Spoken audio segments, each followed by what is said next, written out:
Welcome to Unified Love Couples Ministry with your host, Senior Pastor and Apostle Reese. Join us as we share biblical principles for successful relationships and marriage. And now, Senior Pastor Olden and Apostle LaShawn Reese.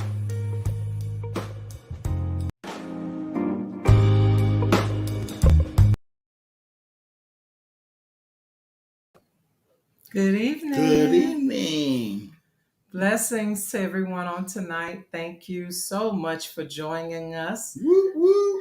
We're Unified Love Couples Ministry, the place where two hearts meet. Yes. And we're excited to be on, sis. I see you. God bless you. All right. I see you, Pastor Martin. God bless you.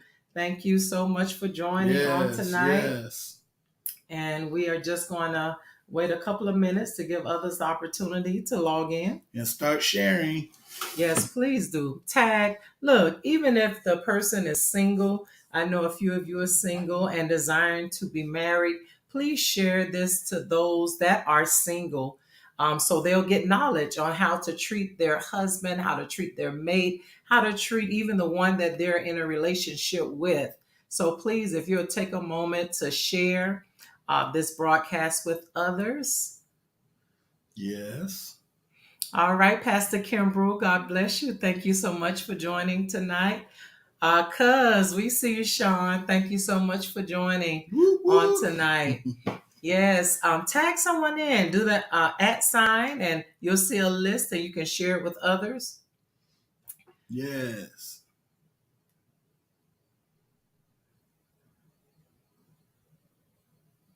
And that's what we are doing.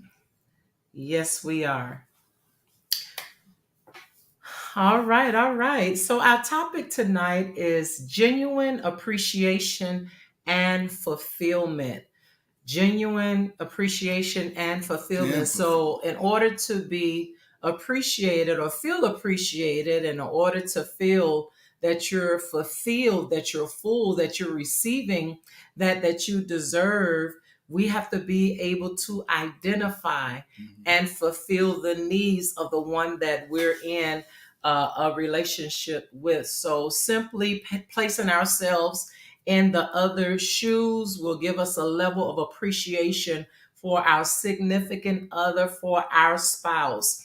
And many times we focus on our needs and what we have to accomplish. We know how hectic the day is, and we're trying to accomplish our own goals. We have our own aspirations, but we have to make sure that we also include the one that we love. That's right. Be able to identify what their needs are, and search, or even sometimes we have to search to find out what the needs are, because they may not always be as open with us. Right. So when we have a genuine interest in fulfilling the needs of the one that we are with, we take the extra effort to find out what makes them happy, what do they enjoy, what they would like to do tonight. Yes. We don't make it all about us, because I know we can say, "Oh, I want to do this. I want to do this."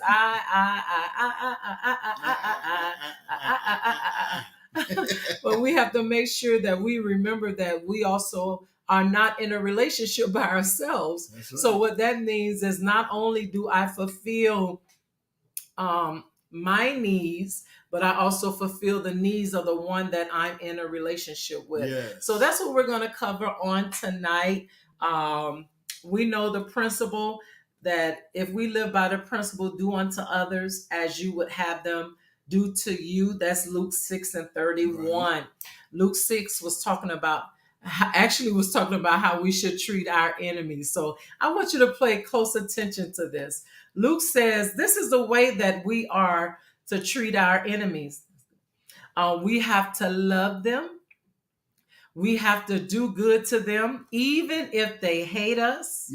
We have to bless those who curse us. We have to pray for those who mistreat us. And if anyone slaps you on one cheek, turn to them the other also. I know that's a little touchy. If someone takes your coat, do not withhold your shirt from them. So don't only, when they take your coat, give them your shirt too. Give to everyone who asks you, And if anyone takes what belongs to you, do not demand it back. Look at that. Yeah, cuz I know that's a little touchy, but it's the word. And this is how we're supposed to treat our enemies. So can you imagine if we are to treat our enemies with kindness, how much more we should treat the ones we love?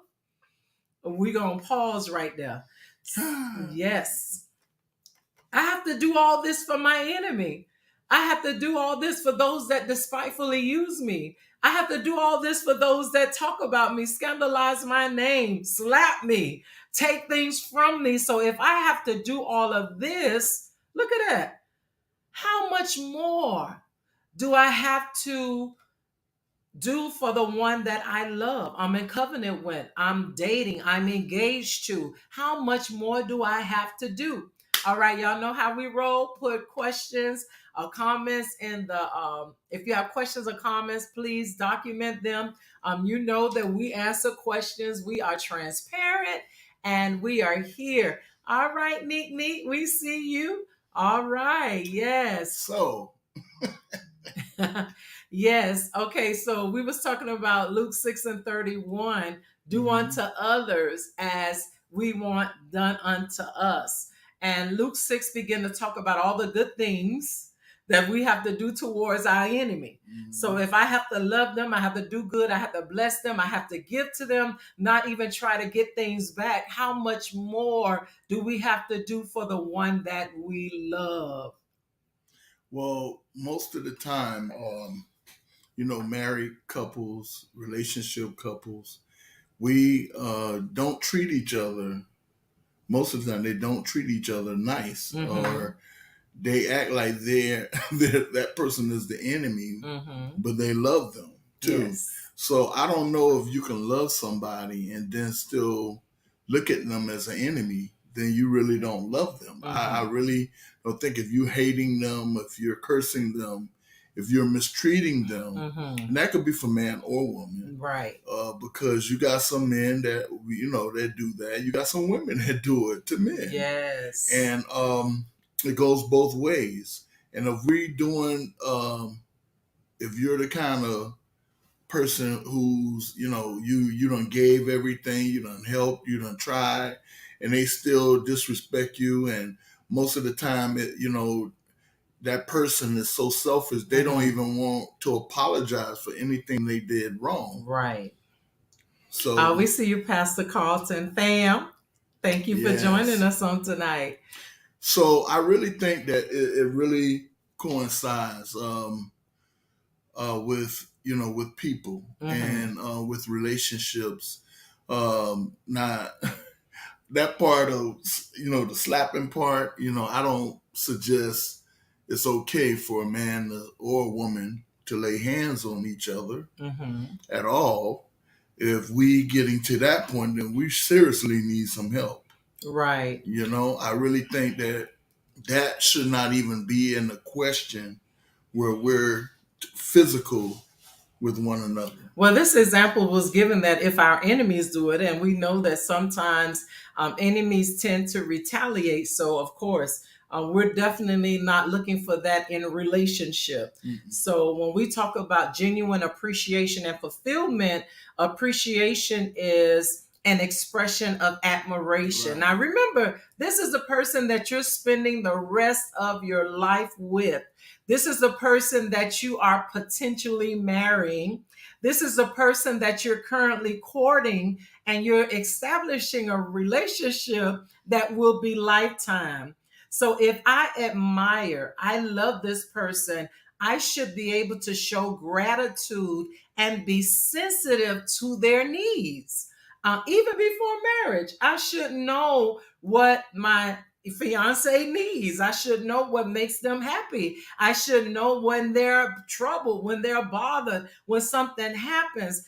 For example, my husband, I know that he's more sensitive than I am. And I can bring this out because he'll let things bother him quicker than me. He'll get upset quicker than me. And it won't even be like anger. It could be emotionally. So my husband is an emotional person, and I sometimes, sometimes, but that's him. So I should know that if I know that certain words that I say would offend him or will cause him to be upset, why would I do it? Why would I do it? Why would I do things to try to provoke him when I know that it will hurt him? Come on now. We're talking about appreciation and showing gratitude, and at the same time identifying and fulfilling our spouse's need. I see you, Minister Veronica. We switched to every other Wednesday because now I'm alternating inspirational moments. So the Wednesday I'm not on with inspiration, we're here with Unified Love. Thank you so much for joining on tonight. So the things that I know hurt my husband, why would I even at the point of anger? Okay, let's touch that. Because we know that we can say anything when we are mad because we want to get back. We want to get back. We want to cause an arousal in them because they said something to offend us. We're going to say something to offend them. But guess what? I have to fulfill and identify his needs. And then if it's contrary to my actions, contrary to the way I speak, contrary, if it hurt his feelings, guess what? I'm identifying that if I say this, I will hurt my husband's feeling. If I say this, I will cause my fiance to maybe not want to marry me. So I'm identifying what not to do, what to say, how to do it, and then I fulfill it by showing love and appreciation and showing that I'm here to satisfy their every need. And because you're satisfied in me, that leaves no room for you to tip out. So, yeah, I heard my wife tonight. She's on it, y'all. But I'm gonna say this: that being a single or married couple, if you can do those things to hurt that person, then you really don't love them because you know how some people they just have the idea of wanting to be married. Yes. Or some people get married because that person has money, or sometimes they get married, I'll grow to love them, but the way you talk to that person, your attitude with them, you can see you truly don't care for them. Right. I always figure that a person, if you love somebody, you won't disrespect them. If you love somebody, you're not going to treat them like you don't even know them, but you married to them, or you just with them, and you guys are talking about getting married, and you fussing and cussing each other out all the time. Do you really think it's gonna work after you say I do? Right. And some people don't think about that. They don't see the red flag in it. They just, I just want to be married, and after we're married, everything is gonna change. No, it won't change. Because if you haven't got to the root of the problem, then yes, when you get married, that root of the problem, that baggage is going to follow you guys into your marriage. So here's a comment that says some people will still tip out if you given them your all. So now there's a misconception of I need to hold back and don't give all of me in a relationship or in a marriage. Now, once we're married, that holding back and not giving all of me goes out the window because you're one. Right. When you're married and you give your all, guess what? If your spouse see you giving your all, that should draw your spouse to give their all too. Now, if I'm not married and I'm giving a man all of me, I need to know his character before I decide they deserve all of me. All right? Okay, we ain't desperate. I know there's a misconception that single women are always desperate. They're going to settle and they're going to compromise. No, we're not desperate. If you don't meet up, and I ain't going to say to my qualifications, I'm not going to say to what I wrote down, the six pack, tall, dark, and handsome, all this stuff that I'm not. All right. I'm gonna meet y'all in a minute.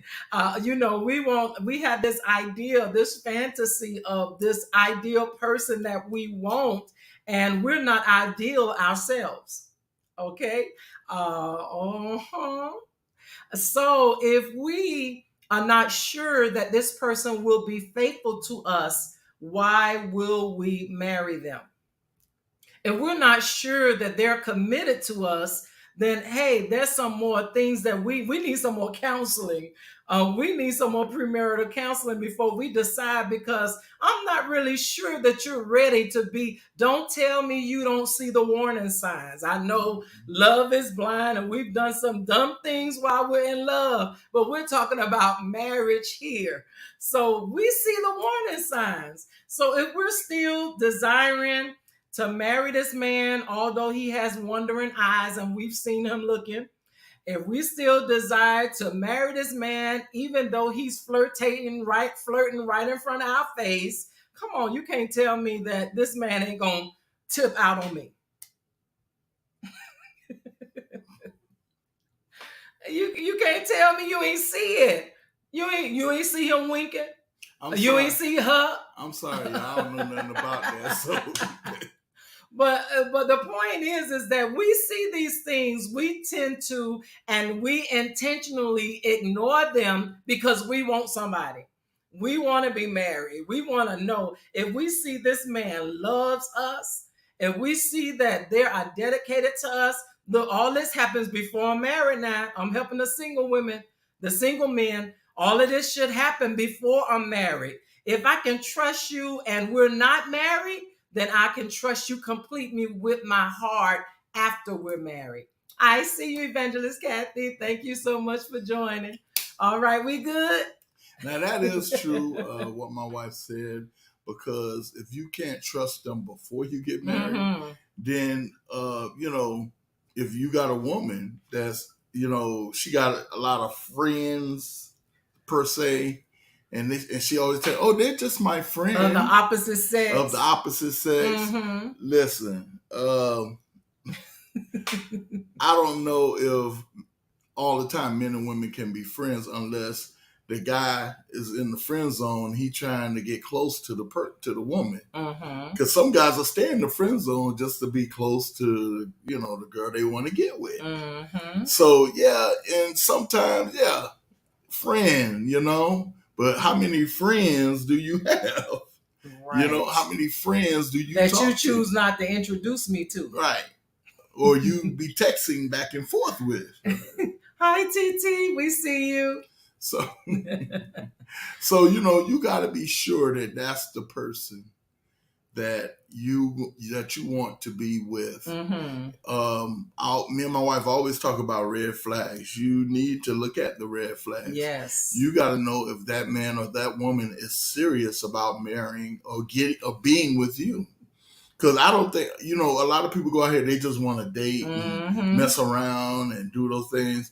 But I'm talking about the true men and women of God. If you're looking for a wife or a husband, you looking for somebody that's not out there playing around, that's serious about looking for a wife or looking for a husband. Yes. Pastor Span, thank you for joining. We see you. Yeah. So we're talking about appreciation and we're talking about fulfillment. So fulfilling my needs. Fulfill means to meet the requirements of, to make full, to convert into reality. So we need to identify what will make them feel appreciated, loved, and fulfilled. So my idea, my perception of what is fulfilling, my husband should be able to identify. If I love red roses, why would he bring me black? And if he's doing that even before you married, you've got to know each other. We like to say, oh, let her come after we're married, all that. No, you're clicking, you're gelling before you say I do. You're resolving issues and problems. Ashley, I see you. Issues and problems you're resolving and being able to properly communicate before you marry. Because if you cannot do that before you say I do, what makes you think that now all of a sudden things are going to change? And that's what we do. We take it, we accept it. It'll change. No, let's get this straightened out right now. Let's not beat around the bush. We know that there's some issues and some things that need to be resolved. There's some things that we need to tap into and understand about each other before you put a ring on this finger. I see you, Sequoia. Thank you. But I think the only thing too, that comes through that communication, right? Because if you don't like black roses, look, honey, I don't like black roses. And why don't you know I like black roses unless you're not trying to fulfill my needs? And I know that's something simple, but we look for the simple things, the little things, the small gestures that show that you appreciate. Not waiting to Valentine's Day. We know all the flowers that get sold on Valentine's Day, all the chocolates, everything that's bought. Why do I have to wait to be celebrated on a holiday? Come on now. Fulfilling each other's needs. I need you actively with me. Yes, getting to know me now. I don't need us to wait until now we need marriage counseling because we went all in. We wasn't blind. We knew we had issues. We just wanted to get married. Okay. Listen. I really think that approaching this is, my wife talked. I'm gonna just piggyback off of what she said too. You should understand and you should know the one that you're marrying. And I think that goes both ways. You should know each other. You should know everything about each other, what they like and what they don't like. And when you get into a relationship where you afraid to talk truth to that one, then that's a red flag. Because if they can't talk with you about stuff that that could be bothering you or could be bothering them. Yes. And that they can't talk to you about it because they always end up in an argument, then y'all have a problem. Right. And he knows your he don't know your favorite color, but he know your favorite food. So why don't you know my favorite color? How long we been married? Come on, let's sit down. Let's do a test. The newlywed show where you have the guests, the likes and the dislikes of the spouse, their favorite color, what their favorite show, what they do. Pastor Laverne, thank you so much for joining. Let's sit down. Let's check each other out. Let's see. There's maybe something that I'm missing. And a lot of times we don't do evaluations with each other. We'll let things slide, things that irritate us and aggravate us. We'll let it slide. And then it slid so long that we get angry and then we want to address it. So why don't we have fun with it? Okay, you get a paper, I get a paper. Let's write some things down. What's my favorite scripture? What's my favorite color? And then if they don't know it, you ain't finna beat them up. You gonna tell them. So they'll know. And that's a part of having fun. Sit down, chat. We sit down to eat and we got our phones. Why are we texting and on Facebook and doing all this when we should be conversating? Put the phone down, turn off the TV. Let's talk. Let's spend 5 minutes a day just talking and seeing what's going on with you. How was your day? What do you want to do for your birthday? What do you want to do for date night? What do you want to do on Thursday? Oh, I like that what you're wearing. And this ain't just for the men complimenting the women. We should be complimenting our men too. My husband loves when I compliment him. My husband loves when I tell him, oh, you look nice. You smell nice. So why wouldn't we do this when we know it's fulfilling their needs? And it may not even matter to us. I could, I ain't going to say I don't care because I do.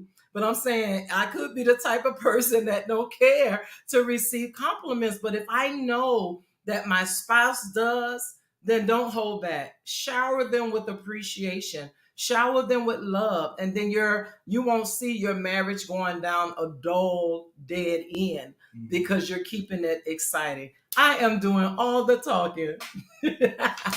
Hey, I'm gonna say this, that like my wife said earlier, marriage is and being in a relationship, we know sometimes can be hard, and I know a lot of men are afraid of expressing themselves. Some men are not the romantic type, but they try to do their best. Some men are the romantic type. Yes. I consider myself a romantic type. I don't know. Yes, you are. He done surprised me at work. He came to my job and proposed to me. And then my coworkers, I ain't saying distant coworkers, I'm talking about the people that report to me. To my Miss LaShawn, we didn't even know you had a man. Because my business is my business. That's why you ain't know. Listen, yeah. Oh, coming on Valentine's Day in a stretch limo to my job to take me out for dinner, things like, so he loves being romantic. Me, I'm like, okay, we ain't got to do all this in front of everybody, that's me. But he loved, and why should I hold him back from expressing himself? And then when he stopped, and then I'm looking crazy. Well, what happened to the limo? You used to get one for me. See, I'm spoiled, y'all. I am spoiled. I ain't gonna sit here and lie. I am spoiled. She is spoiled. And thank God that I got a man that's spoiled. I'm spoiled too. So I was just telling somebody that the day that I said I'm spoiled. My wife spoils me, and a lot of men can't say that about their wives, but I can. I don't. That's why I don't have to worry about looking at somebody else and thinking that, the grass could be greener on the other side. I don't worry about that because I'm spoiled. Rotten. My wife now, she said I'm sedity now. So. All right, Charity. Yeah, I'm She's sedity talking now. about, spoiled. I'm sedity, y'all. Yeah. He done got bougie. I done got a little bougie, my wife said. Yeah, okay. But it's okay. Look, to each his own. And if you want to be spoiled by your husband or wife, tell them. You can spoil me a little bit. I would like this. Why can't we communicate? We expect them to have ESP to know what we want, what we're thinking. And then we got the nerve to get an attitude when they don't produce or deliver like we think they should. Why didn't we just tell them, hey, I wanted to go on that vacation to Hawaii. Yes, I do want to. Why can't we talk? But we can get mad. And then we can say. Yeah. Then. Yes, Sequoia, read my mind. What I'm thinking, what I want. Well, I can say I always say me and my wife are in the spirit because she always in my brain. And I'm always in hers too. And she know what I'm thinking before I even say it out my mouth. And so it's so bad, y'all, that sometimes we sign together. We doing this. I'm like, will you stop doing that? I did it first. Don't follow me. Oh, Charity, that's so cute. Daniel, Charity loves when you cook. That is awesome. Oh. So what does Daniel do to fulfill Charity's need? Cook. I've got to read this to y'all. Okay, this is, if you haven't picked up a copy of The Love Cure for Relationships and Marriage, this is our book. Yes. That we have available on Amazon. I want to read from page 54. It's The Love Cure for Relationships and Marriage. I want to read this from 54. Now, you got to pay attention. Don't y'all go nowhere. I want to, because we finna get deep. Okay. I saw Let's get deep. Sean posting about, we finna get deep. Mm-hmm. Okay, so it says on 54, this is the last sentence, says, notice Solomon's expression of love for his wife, the Shunamite woman. The Song of Solomon is an analogy of the bridegroom and the bride, Christ and the church, and how the husband is to love the wife. Solomon was explicit in how he felt for his wife. This should encourage husbands to be more expressive in how they feel and sharing the love they have for their wife. He was not ashamed of saying how much he loved her, wanted her, and desire for intimacy. Okay, so this is the Song of Solomon, and it's paraphrased. And it says, "How lovely are your cheeks! Your earrings set them afire. How lovely is your neck, enhanced by the string of jewels. How beautiful you are, my darling. My dove is hiding behind the rock, behind the cliff. Let me see your face. Let me hear your voice. For your voice is pleasant and your face is lovely. You are beautiful, my darling. Beautiful beyond words. Your eyes are like doves beyond the veil, behind the veil. Your hair falls in waves. Your smile is flawless. Your lips are like scarlet ribbon. Your mouth is inviting. You are altogether beautiful, my darling, beautiful in every way. You have captured my heart, my treasure, my bride. You hold it hostage with one glance of your eyes. With the single jewel of your necklace, your love delights me, my treasure, my bride. Your love is better than wine. Your perfume more fragrant than spices. Your lips are as sweet as nectar, my bride. Honey and milk are under your tongue. You are my private garden, my hidden treasure, my bride, a secluded spring, a hidden fountain. Your thighs shelter a paradise of pomegranates with rare spices. Even among 60 queens and 80 concubines and countless young women, I will still choose my dove, my perfect one. Wow. This man is excited about the very existence of his woman. And look, this kind of talk, I'm going to iron your clothes. I'm going to make your dinner ready. I'm going to run your bath water. Hey, you showing me how much you appreciate me. Come on now. Y'all know the words, they mean a lot and they move us. So men, be expressive. Yes, he got game, Sequoia. Be expressive in your words. Look, you making bath water too? Yeah. Tell Michael, be expressive in your words, because words, what they do, they move us. They put us into action, because this showed her how passionate he was for her, how much he loves her, how he would not take anyone above her, and in all things she satisfied him. Y'all talk to me now. Woo! I'm speechless, y'all. It's so funny. I can't remember. I couldn't. When she started talking about that, reminded me when we put that in there, and I was like, "Wow, Solomon could be a player." Let me stop. But look, and look, he sure know how to talk to a woman. This grown up stuff right here. This grown up stuff, and you better not go nowhere. That's surety. So now look, because he was expressive in his words, it caused her to reciprocate in her words. So now don't tell me that the action of a man or a woman will not cause the other to move.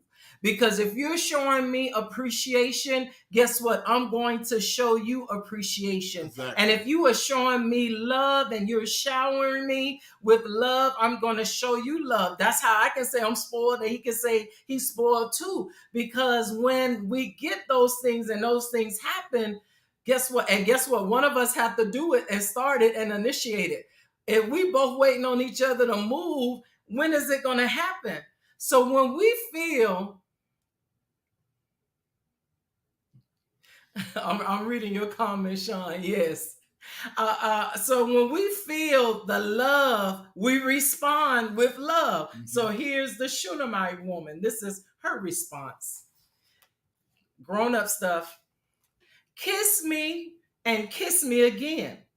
For your love is sweeter than wine.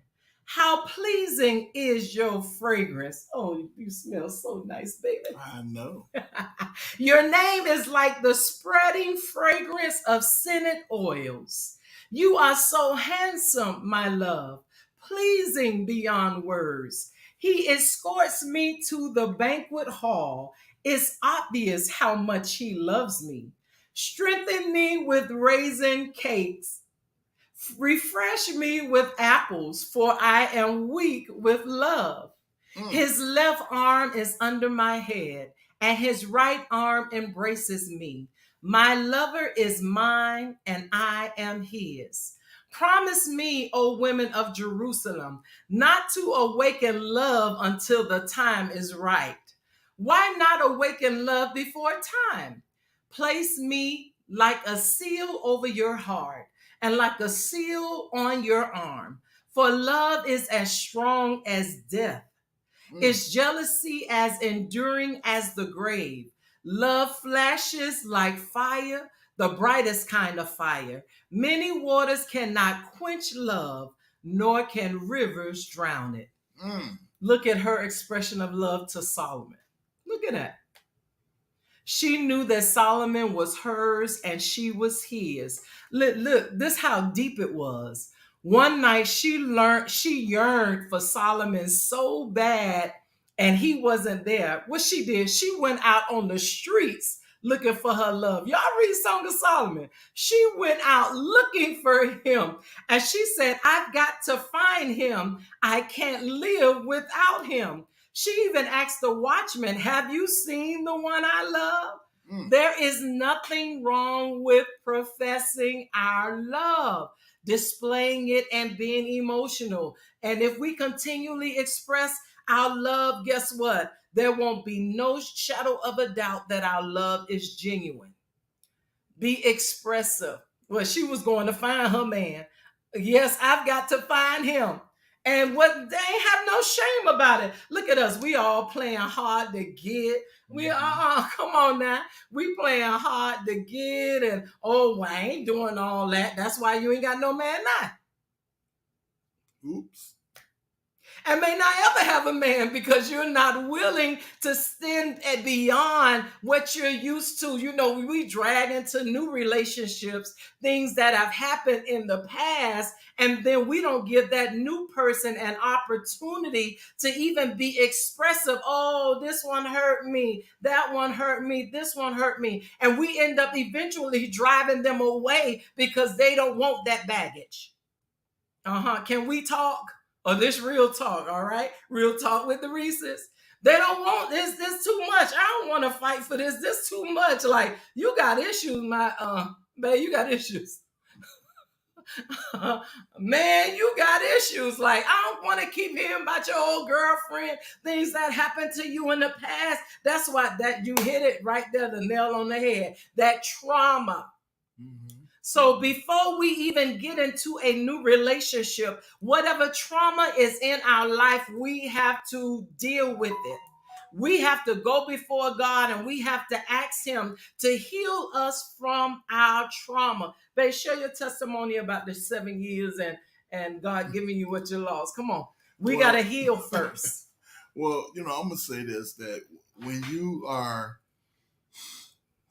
going through a lot of different things in your life, we have an option. We have a way of doing things. And one thing I can share with you is I told my wife this. I even explained it to my congregation before. There was one time in my life, God put me through 7 years of tribulation. And I'm going to tell you, because he did that, he allowed that to happen, was to resurrect his spirit within me again, because somewhere along the line I lost God's spirit. I lost that the spirit man was just trapped and no way out. So God came to me one time and told me, I was working. I'll never forget. I was working at Dade County School, and the Lord came to me there one day and told me to leave my job. Just leave. I got work for you to do, and I didn't want to leave. I still didn't leave after he told me to leave. And after I said, well, I'm not leaving. What I'm going to do? How am I going to have money? How am I have this? And the Lord told me, said, fine, don't leave. And that's the last thing he said to me. 2 weeks later is when I got injured on the job. But God had told me, he said I was going to go through 7 years of tribulation after that injury. And I went through 7 years of hell. Somewhat of hell. That ain't hell, but, I went through it. And it helped me to become, a better man, because God, at first I was like begging God, no, please, no. And God was like, no, you have to go through it. I'm going to let you go through this. I'm going to let you struggle with this. I'm going to let you face this straight up, because it's going to help you to understand who I am and why you need me in your life. I don't need you. You need me. So I had to understand that. I had to, and God explained that to me of those 7 years. I mean, I went through losing a best friend. I went through a divorce. I went through a whole bunch of different things during that time. But I thank God, and then I got injured on top of all of that. So those things that we face in life, people don't know how you got where you are now. People thought, I've always been, they look at Pastor, he's always been, happy-go-lucky, but you don't know my story. You don't know what I've been through and how hard it was. And the times I prayed and God said, I'm not hearing your cry. Talk about how you was bitter against women. Yeah. So I did get bitter against women, and to the point where I didn't trust any woman. I just did not trust any woman. And I said this in front of my mom many times. I said, the only woman, and I told my friends too, look, the only woman I trust is my mama. I'm just no other woman. So my mom said something to me.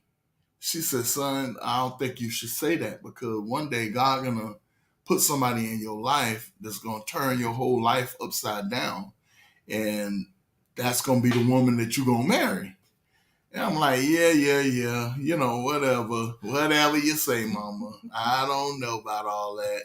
But she was right. And sometimes we have to go through those things.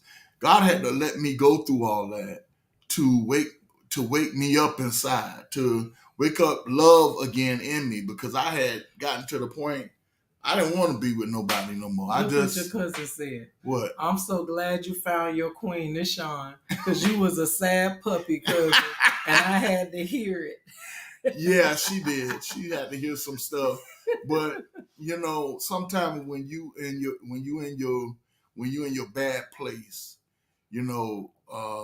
it takes God to really help you to come out of that place. God had to show me how to love again. Before I could love anybody else, I had to love me first.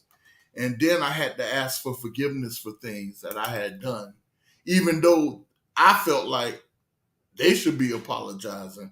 God told me, no, you need to go apologize. You need to get it right. And I did all those things. And believe it or not, after my 7 years, I ended up at the church I was at, and at MEC Ministries. And then I was there for almost 2 years.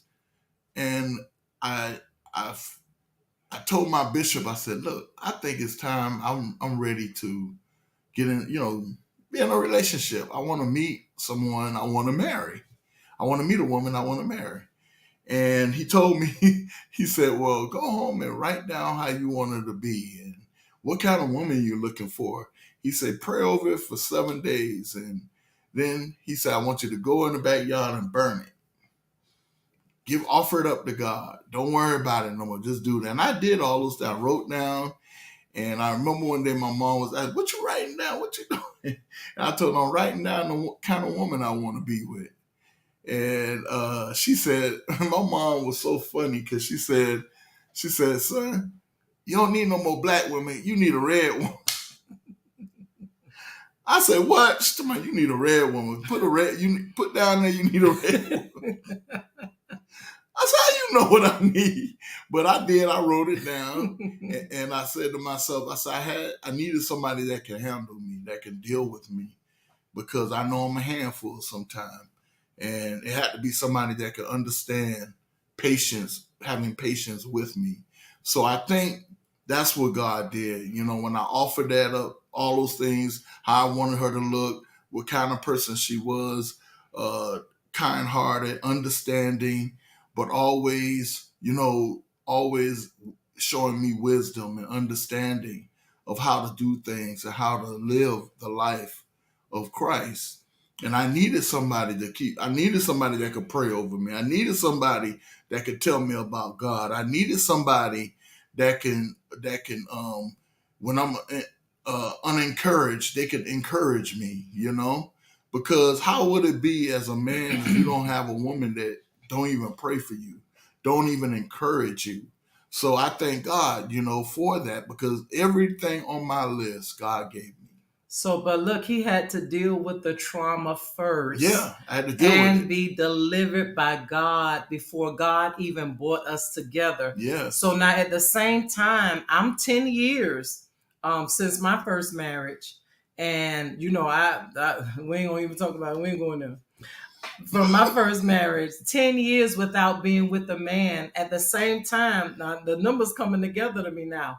At the same time, him 7 years of being wilderness and then being at another church for another 2 years, that's 9 years. So that whole time I was without. And did I want him before God had finished using and working on him and doing what he had to do in him? And not only him, issues that I had to deal with. So I said that to encourage those that are still in waiting and holding pattern. That we're saying, how long, God, do I have to wait? We don't want to deal with baggage. We don't want to deal with trauma. We want the person that God bless us. Yes, we all have our experiences of what we had to go through, what we had to suffer with, but we also want them to be delivered, that they can love us the way that we deserve to be loved. They have to be able to appreciate us, and then only then can they fulfill our needs. So we want God to complete the work that is in them and the work in us. I ain't gonna leave us out. There's some things, some attitudes we gotta check, some things we gotta prepare, some things that we may not like doing, but guess what? When we're married, we gotta do it. So we don't like to cook. Guess what? You're gonna have to cook for your man. Unless he can cook like Daniel, and then you ain't gotta ever worry about cooking. But what's the chances of you getting somebody that can cook? So we condition ourselves and we mature ourselves so we'll be able to handle who God has for us. And if you have a problem, you cannot cook, order out and put it on the plate. Yeah, sure, y'all know where it come from. But don't lie now. Don't tell me. Pastor ain't say go lie. Tell me, it's my food. I couldn't know. Look, I ordered out. I got your plate ready. Here you go. You even got to put your plate out. But that's romantic. I mean, hey, you order something that you know she loves. Yes. You order something that you know she likes. Mm-hmm. You fix the table. You put out roses. You candle. I remember one night with me and my wife. She came home from work, but I had cooked that time, and I cooked dinner. He can cook, y'all. He can cook. Yeah.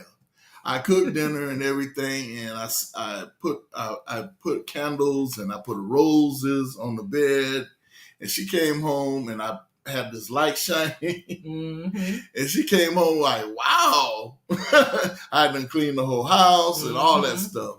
But those are things that when a woman see you do something like that shows her how much you care for her, how much you love her. She don't have to come all the way home and cook all the time. Right. He identified my need. Yeah. He knew that I would be tired when I get home, and he decided to fulfill a need. And that's what we do. Those that are married, you that are in relationships, and you that are married, and may have issues where y'all are not meeting each other to the middle, in the midpoint, that you're having issues or you're experiencing problems. Sit down and talk.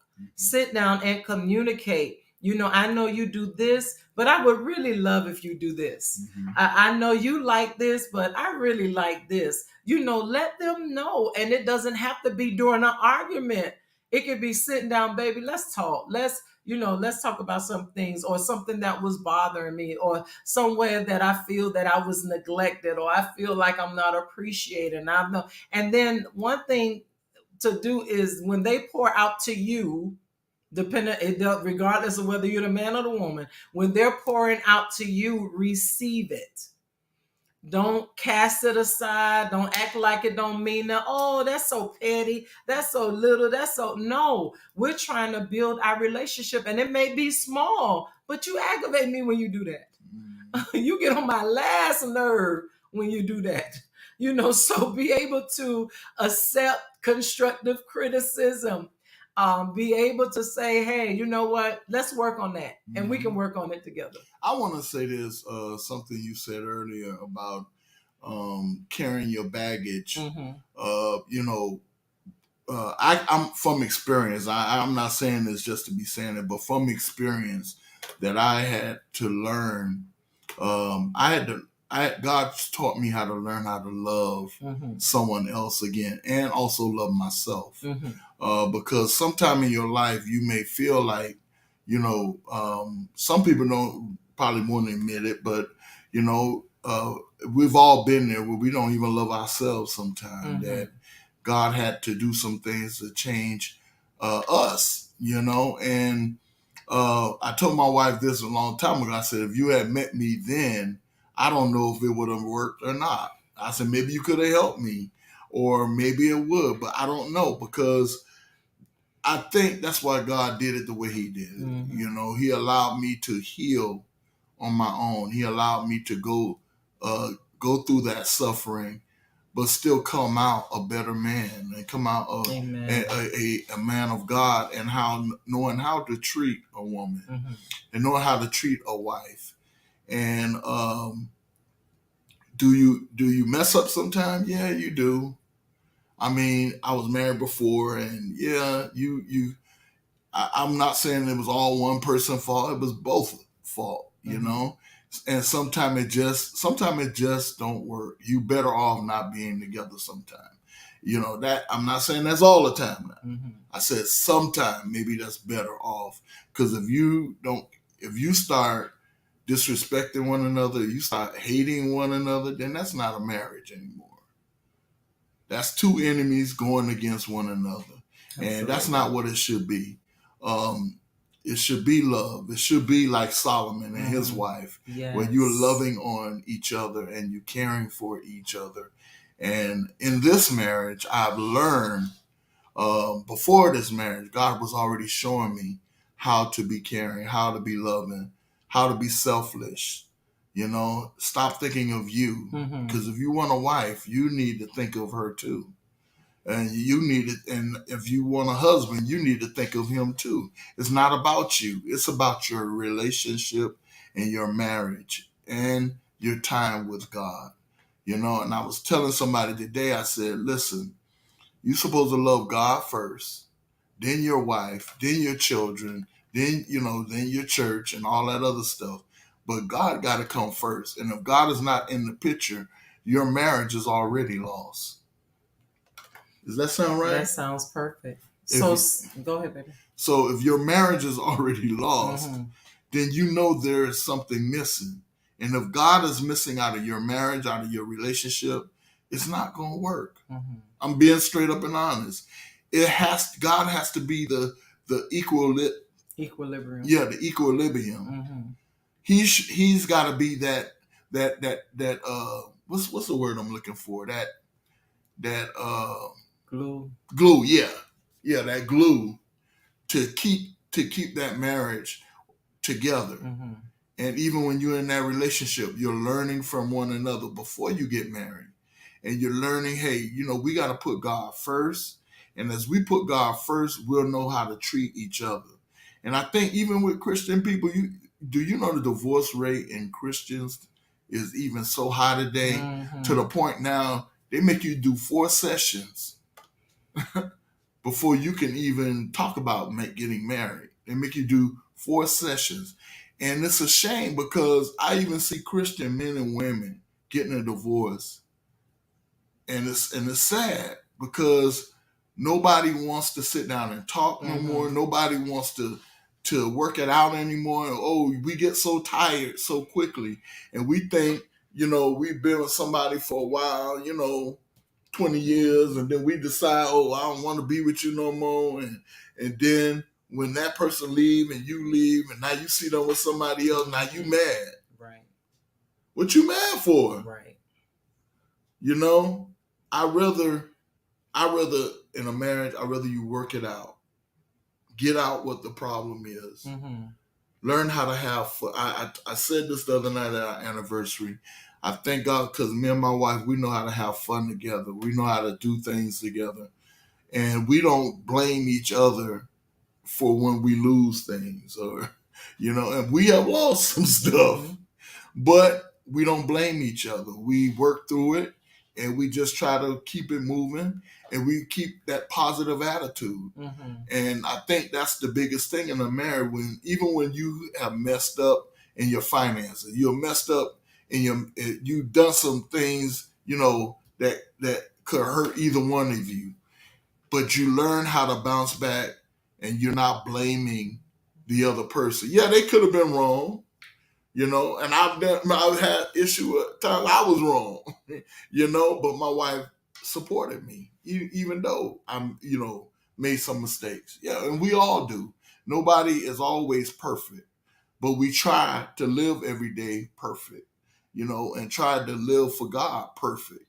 So we have to, that's why, you know, when you're married and you're in a relationship, you got to be able to encourage one another. You got to be able to support one another. Yes. If I cannot support her and always thinking of myself, then it's not going to work. So then we have self-evaluations for those that are here tonight. We heard the story or the expression of love between Solomon and the Shunamite woman. So the question is, the first one is, do you express love to the one you are in love with? So this is for ourselves, for you, your self-evaluation. Do I express love to the one that I am in love with? And the second question is, when was your last expression of love? When was it? When did you? And the third one is, how often do I say I love you? Those 3 questions. Do I express it?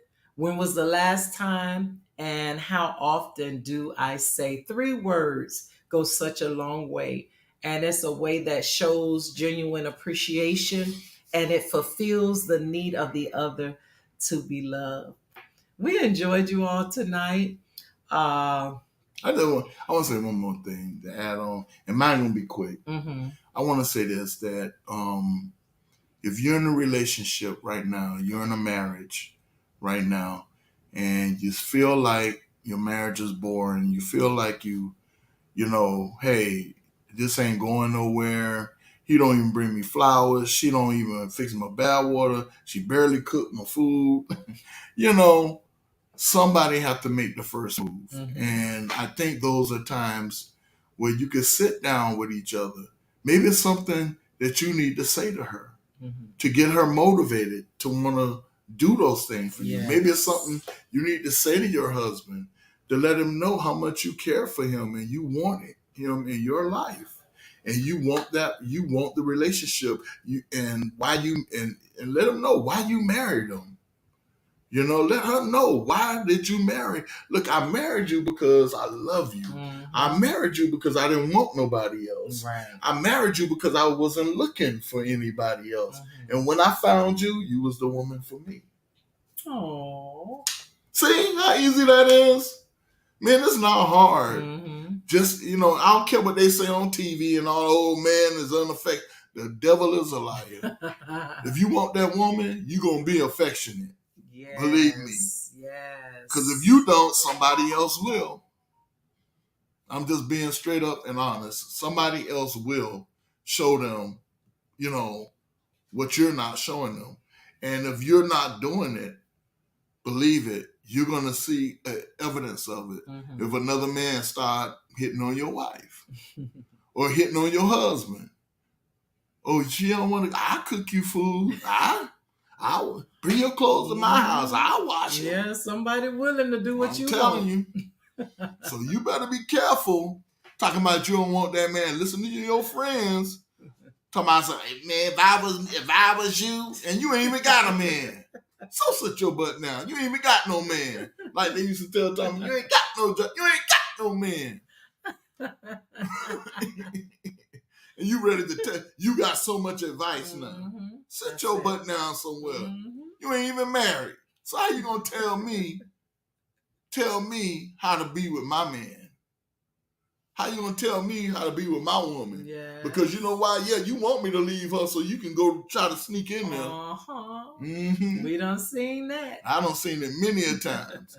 So you better love, if that's the one that you said I do to, and that's the one you said you wanted to be with, Mm-hmm. you better love them while you have them. Yes. Cherish them while you have them.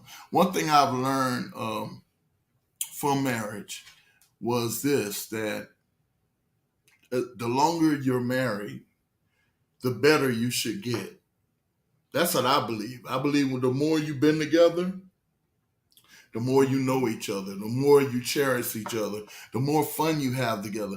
I don't care about all that foolishness talking about, oh, well, you know, the marriage get bored. And listen, it's getting bored because you letting it get bored.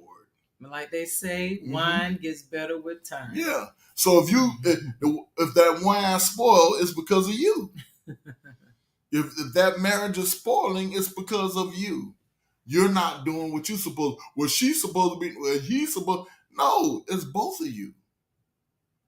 Do what it takes to keep your marriage together. Have fun together. Stop always so serious all the time. Oh, the finance, this, the finance. When is the time y'all laugh? Where's the time y'all laugh together? Or have fun? You know, run around how you tickle her and she, you know, when's that time? You know?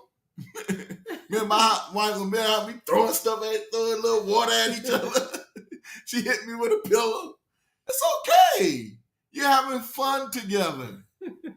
It's not so serious all the time. But that's what keeps the marriage a marriage. Yes. Because you are enjoying each other. You're having fun with each other. All right? So I just want y'all married people. I want y'all relationship people. When you get married, before you get married, make sure you and that person, you and that husband, you and that wife, fiance, whatever, in that manner, fiance, when y'all start talking about getting married, make sure that you let him know and you let her know, look, if we're going to be married, we're going to have fun together. We're going to enjoy our lives together. We're going to love on each other. And we're going to keep this marriage going. We're not going to let everything, we're not going to let our finances and stuff go past us. Of course, when it's time to get serious to do something, you're going to do it. But there's times you just need a break just to have fun together, you know? And in a married couple, the same thing. Have fun with one another. Mm-hmm. I know you may have children, but take a day out of the week and just have some fun. Mama, ask somebody watch the kids and y'all just go have some fun together. You know, do something, have fun. Identify the need, and fulfill it. Show that appreciation. Show that love. Yes. Yes. Thank you so much for joining. All of your comments. Oh, I love you all. Thank you. Yes, this was awesome. I'm telling you, we enjoyed it as well. So we thank you for being with us tonight. We are here every other Wednesday at 8 p.m. Unified Love Couples Ministry. Please join our group. We have a Facebook group. Yes. We have a YouTube page. We have Twitter. We have Instagram. So please follow us and subscribe. And if you subscribe on our website, unifiedlovecouplesministry.org, you will receive the monthly newsletter from the Reeses. So go there and subscribe. If you feel that you need personal counseling and you would like to meet with the Reeses, you can schedule a conference, a couples conference. If you want to schedule us for a conference, we can facilitate that as well.